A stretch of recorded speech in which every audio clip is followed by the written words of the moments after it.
পৃথিবী জুড়ে জলরাশির বুকে ছড়িয়ে আছে রহস্য ঘেরা বিভিন্ন দ্বীপ, যার গল্প অনেকের কাছেই অজানা। নীল জলরাশির মাঝে বুক উঁচু করে আছে এমনই এক দ্বীপ, ত্রিস্তান দা কুনহা। সর্বমোট ৬টি ছোট ছোট দ্বীপ নিয়ে দ্বীপপুঞ্জটি গঠিত।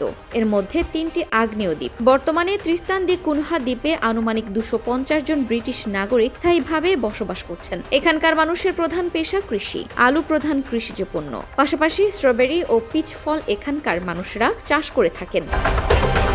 মাছ ধরা, পশুপালন ইত্যাদি পেশার সঙ্গে সম্পৃক্ত তারা। মূল ভূখণ্ড হতে বিচ্ছিন্ন হলেও দ্বীপটির বাসিন্দাদের জন্য প্রয়োজনীয় সবকিছুই আছে এখানে। শিশুদের লেখাপড়ার জন্য আছে স্কুল।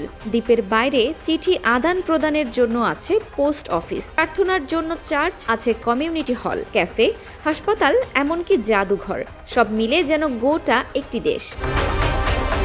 চারদিক পাহাড় বেষ্টিত দ্বীপের উত্তর পশ্চিমে রয়েছে সমতল ভূমি। তাতেই গড়ে উঠেছে একমাত্র স্থায়ী মানব বসতি। রানী ভিক্টোরিয়ার পুত্র প্রিন্স আলফ্রেড 1867 সালে এই দ্বীপটিতে ভ্রমণে যান। তার সম্মানেই এই দ্বীপের বসতির নাম হয় এডিনবার্গ অব সেভেন সিস।